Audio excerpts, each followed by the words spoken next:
नमस् चंडिकाय। आप सभी को शारदीय नवरात्रि की हार्दिक शुभकामनाएं। माँ भगवती की कृपा और छत्र छाया आप पर और आपके परिवारजनों पर सदा सर्वदा बनी रहे। आज नवरात्रि का तीसरा दिन है और आज आप सुनेंगे श्री दुर्गा सप्तशती पाठ में चौथा अध्याय। इससे पहले कि सभी अध्याय चैनल पर अपलोड किए गए हैं, उम्मीद है कि आप सभी ने उन अध्यायों को भी सुना होगा। यदि आपने हमारा अध्याय थोड़ा भी सुना हो तो प्लीज़ वीडियो को लाइक कीजिएगा और कमेंट बॉक्स में जय माता दी जरूर लिखिएगा।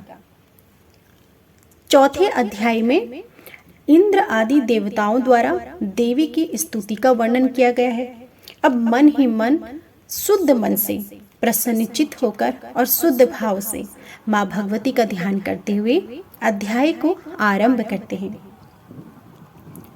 ऋषि कहते हैं, अत्यंत पराक्रमी दुरात्मा महिषासुर तथा उसकी दैत्य सेना के देवी के हाथ से मारे जाने पर इंद्र आदि देवता प्रणाम के लिए गर्दन तथा अपने कंधों को झुकाकर उन भगवती दुर्गा का उत्तम वचनों द्वारा स्तवन करने लगे।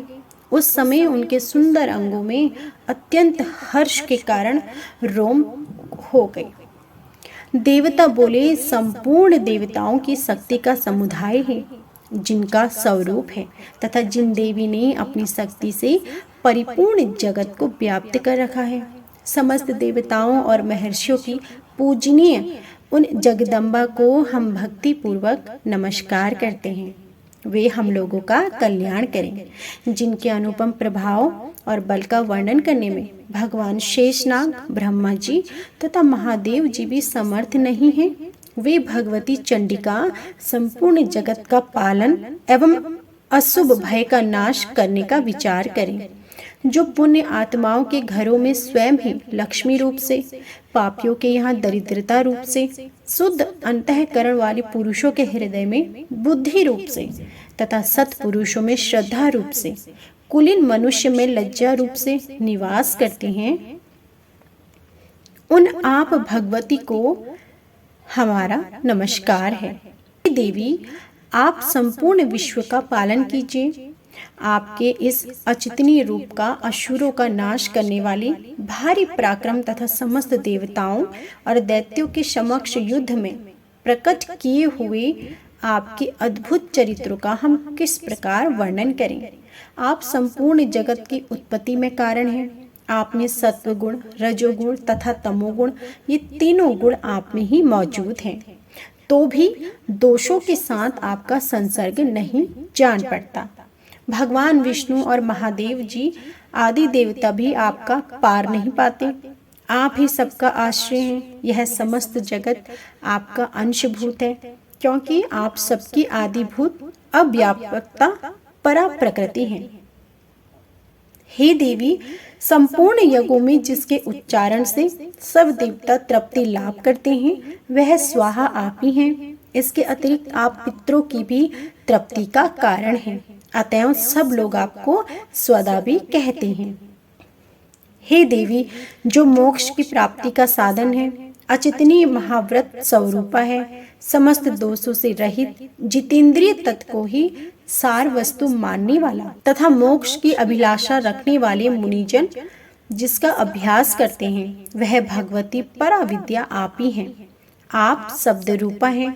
अत्यंत निर्मल ऋग्वेद, यजुर्वेद तथा उद्गीत के मनोहर पदों के पाठ से युक्त साम वेद भी आप ही हैं। आप संपूर्ण जगत की पीड़ा का नाश करने वाली हैं। देवी, जिससे समस्त शास्त्रों के सार का ज्ञान होता है, वह मेधा शक्ति आप ही हैं। आप कहीं भी आसक्ति नहीं है। कैटभ के शत्रु भगवान विष्णु के वक्ष स्थल में एकमात्र निवास करने वाली भगवती लक्ष्मी तथा भगवान चंद्रशेखर द्वारा सम्मानित गौरी देवी भी आप ही हैं। आपका मुख मंद मुस्कान से सुशोभित, निर्मल पूर्ण चंद्रमा के बिंब का अनुकरण करने वाला और उत्तम स्वर्ण की मनोहर कांति से कमनीय है। तो भी उसे देखकर महिषासुर को क्रोध हुआ और सहसा उसने उस पर प्रहार कर दिया। यह बड़े आश्चर्य की बात है। देवी, वही मुख जब क्रोध हो से युक्त होने पर उदय काल की चंद्रमा की भांति लाल और तनी हुई भौहों के कारण विकराल उठा, तब उसे देखकर जो महिषासुर के प्राण तुरंत निकल गए, यह उससे भी बढ़कर आश्चर्य की बात है, क्योंकि क्रोध में भरे हुए यमराज को देखकर भला कौन जीवित रह सकता है। हे देवी, आप प्रसन्न हो। परम आत्मा स्वरूपा आपके प्रसन्न होने पर जगत का अभ्युदय होता है और क्रोध में भर जाने पर आप तत्काल ही कितने कुलों का सर्वनाश कर डालती हैं। यह बात अभी अनुभवों में आई है, क्योंकि महिषासुर बड़ा विशाल सेना क्षण भर आपके कोप से नष्ट हो गई। वे ही देश में सम्मानित हैं, उन्हीं को धन और यश की प्राप्ति होती है, जिन पर आपकी कृपा और आप प्रसन्न रहती हैं। वे अपने हष्ट पुष्ट स्त्री पुरुष और भ्रातियों के साथ धन्य माने जाते हैं। देवी, आपकी ही कृपा से पुण्य आत्मा पुरुष प्रतिदिन अत्यंत श्रद्धा पूर्वक सदा सब प्रकार के धर्म अनुकूल कर्म करता है और उसके प्रभाव से स्वर्ग लोक में जाता है। इसलिए आप तीनों लोकों में निश्चय ही मनोवांछित फल देने वाली हैं। हे माँ दुर्गे, आप स्मरण करने पर सब प्राणियों का भय हर लेती हैं और स्वस्थ पुरुषों द्वारा चिंतन करने पर उन्हें परम कल्याणमयी बुद्धि प्रदान करती हैं। हे देवी, इन राक्षसों के मारने से संसार को सुख मिले तथा ये राक्षस चिरकाल तक नरक में रहने के लिए भले ही पाप करते रहे हो, इस समय संग्राम में मृत्यु को प्राप्त होकर स्वर्ग लोक में जाएं और निश्चय ही यही सोचकर आप शत्रुओं का वध करती हैं। आप शत्रुओं पर शस्त्रों का प्रहार क्यों करती हैं? समस्त असुरों को दृष्टिपात मात्र से ही भस्म क्यों नहीं कर देती? इसमें एक रहस्य है। ये शत्रु भी हमारे शस्त्रों से पवित्र होकर उत्तम लोकों में जाएं। इस प्रकार उनके प्रति आपका विचार अत्यंत उत्तम रहता है। खड़ग के तेज पुण्य की भयंकर दीप्ति से तथा आपके त्रिशूल के अग्रभाग की घनीभूत प्रभा से चौधिया कर जो असुरों की आंखें फूट नहीं गई, उसमें कारण नहीं था कि वे मनोहर रश्मियों से युक्त चंद्रमा के समान आनंद प्रदान करने वाले आपके इस सुंदर मुख का दर्शन करते थे। हे देवी, आपका शील दुराचारियों के बुरे बर्ताव को दूर करने वाला है। साथ ही यह रूप ऐसा है जो कभी चिंतन में नहीं आ सकता और जिसकी कभी दूसरों से तुलना भी नहीं हो सकती, तथा आपका बल और पराक्रम तो उन दैत्यों का भी नाश करने वाला है। इस प्रकार आपने शत्रुओं पर अपनी दया ही प्रकट की। हे वरदायिनी देवी, आपके इस पराक्रम की किसके साथ तुलना हो सकती है? तथा शत्रुओं को भय देने वाला एवं अत्यंत मनोहर ऐसा रूप भी आपके सिवा और कहाँ है? हृदय में कृपा और युद्ध में निष्ठुरता, ये दोनों बातें तीनों लोकों के भीतर केवल आप में ही देखी गई है। हे मात, आपने शत्रुओं का नाश करके इस समस्त त्रिलोक की रक्षा की है। उन शत्रुओं को भी युद्ध भूमि में मारकर स्वर्ग लोक में पहुंचाया है तथा उन्मत्त दैत्यों से प्राप्त होने वाले हम लोगों के भय को भी दूर कर दिया है। आपको हमारा नमस्कार है। देवी, आप सूल से हमारी रक्षा करें। अंबिके, आप खड़ग से हमारी रक्षा करें तथा घंटा की ध्वनि और धनुष की टंकार से भी हम लोगों की रक्षा करें। त्रिशूल को घुमाकर आप उत्तर दिशा में भी हमारी रक्षा करें। त्रिशूल से तीनों लोकों में आपके जो परम सुंदर एवं अत्यंत भयंकर रूप विचरते हैं, उनके द्वारा आप हमारी रक्षा करें और भूलोक की भी रक्षा करें। आप सब ओर से हम लोगों की रक्षा करें।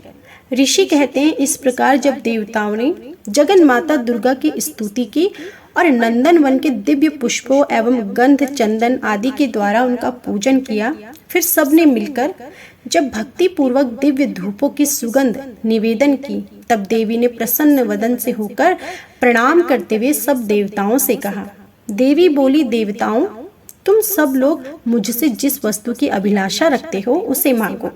देवता बोली, भगवती, हमारी सब इच्छा तो पूर्ण हो गई, अब कुछ भी बाकी नहीं है, क्योंकि हमारा यह शत्रु महिषासुर मारा गया। हे महेश्वरी, इतने पर भी यदि आप हमें कुछ देना चाहती हैं, तो हम जब जब आपका स्मरण करें तब तब आप दर्शन देकर हम लोगों के महान संकट दूर कर दिया करें तथा प्रसन्न मुखी अंबिके, जो मनुष्य इन स्तोत्रों का आपकी स्तुति करें, उसे समृद्धि वैभव देने के साथ ही उसकी धन और स्त्री आदि संपत्ति को भी बढ़ाने के लिए आप सदा हम पर प्रसन्न रहें।